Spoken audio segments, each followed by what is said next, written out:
Okay. Today we're going to take a look at the Eco Frame. Very excited about this. It's a new product for us. Eliminates having to send out frames to be restretched. This right here is very eco-friendly. The aluminum and the mesh panels both are recyclable. They don't use any harmful glues, and then also they don't generate the mesh. When you're sending off any to be remeshed, they have to be either sandblasted on that, or they've got razor cut heads, etc. Some way they can create a lot of dust and dirt and mess on here. This you can literally re-stretch a frame, anything else in just a couple of minutes once you get used to it. We're going to open up, when it comes to you, if you order just a frame, this is what you get, a frame with 4 locking bars.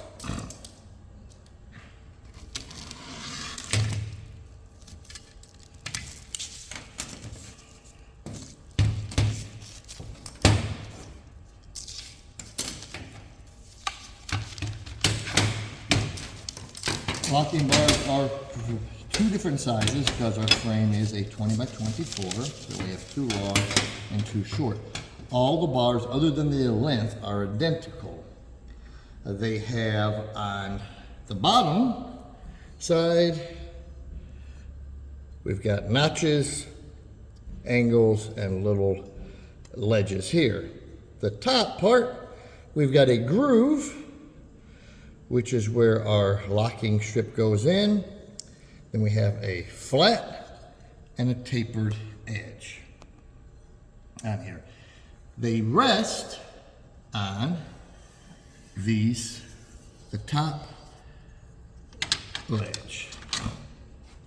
So, sorry. Yeah, that was right. There we are. All right. And we want to make sure that they've got just a little gap on each side. And they are sitting here, not all the way down like such. When they're down and flush, this is the locked position. We don't want to be in the locked position. To start with, we want to be in the raised position. So we'll take our other locking bars and we'll do the same thing. We will center them in the raised position with the flat edge facing out, the tapered edge facing inward. We get them centered. And, same way here. Now this is literally be the 3rd time that I have stretched a screen since we've got them on there, but it is still relatively easy. When you get your mesh panels, they will come in boxes of 6. So we'll take a mesh panel, and the mesh panels have got black thread and white thread on the top of the locking strip. We want to lay our mesh out with the white thread in the up position. White thread in the up position. Let me put this locking bar back in place.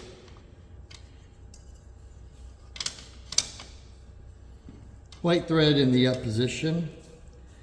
Then we're going to take our locking strip and we fold it over. So now when we're looking through the mesh, I see the black thread. And I'm going to take this and insert it by tilting it downwards towards me until it clears. Back here, I'm going to take the locking strip. Same thing, I'm going to fold it over till the black strip is, the black threads are showing. And I'm going to attempt to reach over and tilt it back.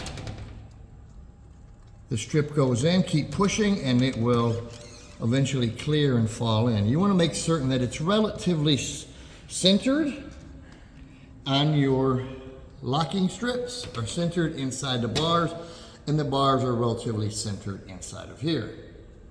Then I'm going to go to the outside, and I can do the same thing. I will tilt it.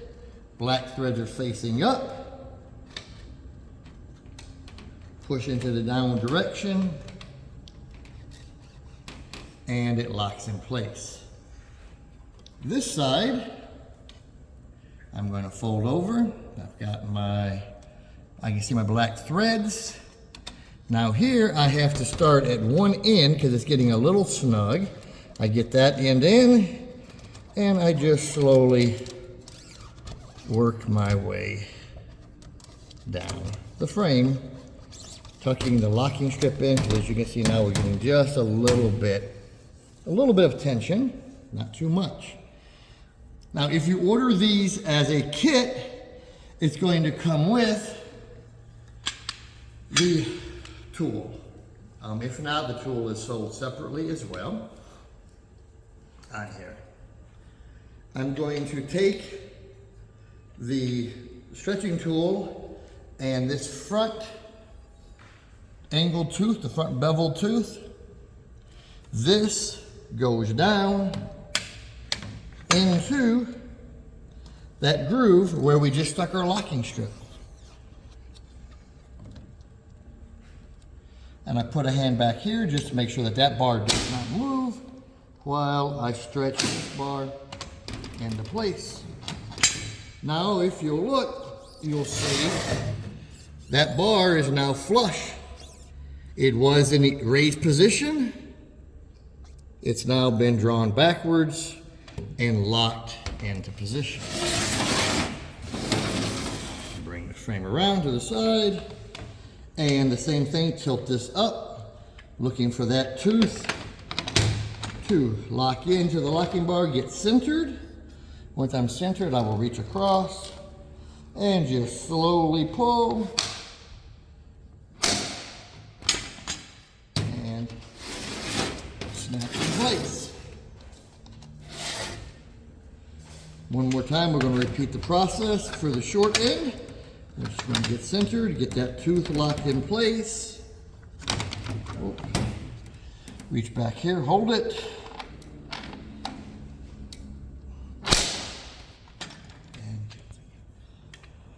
Here we'll do this one sideways so you can get a sideways view how the teeth are working. You want to put the tooth into that groove. Tooth in the groove, you'll see our little round edge here is against the frame. And I'm going to put my hand against the other side once again to keep it from folding over, and then going to pull back. And keep going, and it locks in place.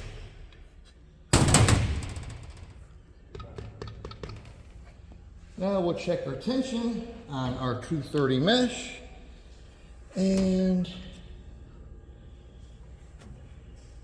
right now averaging a little over 30, 33 it looks like. We can tilt this running the other direction.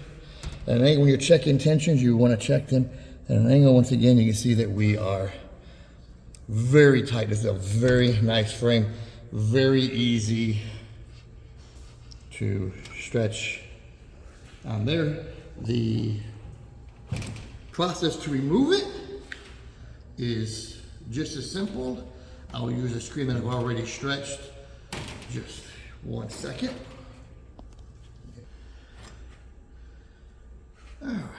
Okay, so now we are back, and we are going to be using the same tool.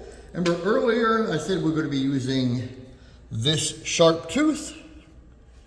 Now we're going to be using this rounded lip. It's actually, you can see it's about the size and shape of the locking strip. And I'll turn this way. Get a nice view. So the rounded tip goes in, we get centered, put a hand on the other side again, and up and over, slide this off the locking bar, around to the other side. We only have to do this on two sides. Once two sides are loose, the other two sides will just come off. Get positioned and lift up. And once again, just hold the locking strip in place and slide the bar free. Nope. Oh, there we go.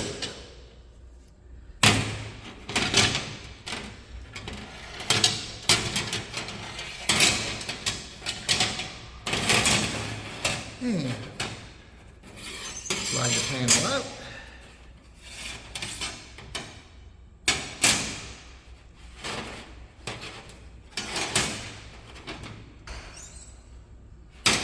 Dispose of the panel, get a new panel, and start the process all over again. The mesh panels, people ask anything else, they're about the cost of a re-stretch. So depending on the mesh count and the size, like this right here is around $16 for the 230 mesh. On that for 20 by 24, so you compare that with the cost of shipping, back and forth, etc., and time delays and all. Not only that, but in addition, we mentioned the environmental impact. The eco frames are an excellent alternative. We'll be adding these to our 3-day pro class, and we'll also be using the HD versions during our new automatic class coming this winter. If you enjoyed the video, give us a like and a share, and as always, thanks for watching.